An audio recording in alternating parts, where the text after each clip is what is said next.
And we're back for another week of Automotivated. We are back, and we are automotivated so that you can be automotivated. And so right now we're actually heading into the fifth season of the year. Do you know we have 5 seasons? Well, did you know spring starts next week? Oh, well, that's scary. But we also have pothole season. The graded cheese surface? Mm-hmm. Yes, the boon of every shop. Mm-hmm. Make money, alignments, bearings, suspension parts. It's all good. Yeah, so we know that your busy seasons are coming up, especially if you live in areas that had a rough winter, all that salt getting into the roads, really breaking up the roads. You have drivers that are just complaining. Oh, forget it. You can't even drive without hitting a pothole. No. I mean, even John Francis, good morning. How many potholes have you hit in the last week? I mean, geez. Way too many. Yeah. Way too many. And especially, living in Philadelphia, we have quite a few craters in our commutes to work. Yeah. I mean, I was just down in Virginia. It was pretty bumpy down there too. So. Yeah. So, we're all dealing with it. We're all preparing for the busy season. But, one of the things that we don't really talk about, we're always talking about what shops are doing when they're busy, how to keep productive, different things like that. But we never really talk about the slow season. And, whether it's a slow season, especially when you get into the summertime when everybody's on vacation, different things like that, we're just some of your slow days. What are you doing to make sure your team's really having a productive day, a productive shift, a productive season?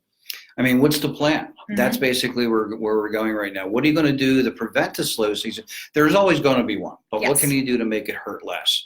What can you do during that season to make your shop more successful? Mm-hmm. So there's a couple of things that we want to talk about. Number one, when you know the season's coming up, the slow season coming up, why not in advance of it start putting out some kind of advertising or some kind of message to your customers? Hey, come on down. There's less here. We'll get you in and out faster on these days. Mm-hmm. Or maybe offer a slow season special. I'm not a big fan of all specials, but Mm-hmm. again, you be original. You think outside the box and come up with something. Yeah, and I think when it comes to doing some type of promotion or activity around your slow season, like you said, it might not have to be something that lowers your prices even more. At the end of the day, if everybody's just trying to cut their prices, it's a rat's race Mm-hmm. to the bottom. And it's never going to really help your shop, especially in the slow season. That's when you're trying to make more money, not, limit the cost that you have coming in. But really look for opportunities that you can make an impact in the community too. I think that's something that really goes unnoticed for many shops, is how big of an impact that they can have in the community, whether it's hosting an event where you're teaching, especially with the next month coming up, car care month. Maybe you're doing some type of event at your space, or you're partnering with a local organization. Maybe there's a car show in your area that you can brand yourself and be a part with.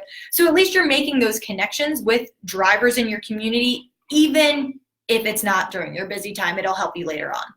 And that's all great, because that's how you're going to get the cars in, by doing everything you just said, Shannon. On the other side, what are you doing in the back? What are you doing in the shop? I mean, think about this. When things are slow, look around.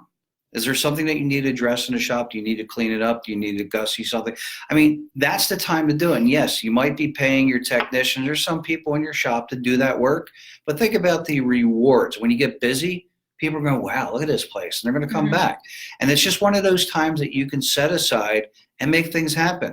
It may come out of your pocket, but the bottom line is you're going to look a lot better. And when things are busy, you don't have to worry about those items that you didn't address, because they're already handled. Sure. And especially when it comes to, winning your customers over, people are expecting good quality service. What is setting you apart from any other shop is the experience that you offer. And a lot has to do with your showrooms, where they can comfortably sit, Bathrooms. Bathrooms are huge. They're huge. And it's things like this that are going to take your shop to the next level. It doesn't require a lot of work, but it just requires a little bit more attention to detail to really, make that entire experience more enjoyable for your customer. Typically when they're coming to an auto repair shop, it's not the money that they want to be spending. So what can you do to alleviate some of those costs and, make it more enjoyable for them? Yeah. And here's the other thing. Technicians, training. I mean, there's all sorts of sources of training out there. I can't necessarily say there's going to be classes given in your area.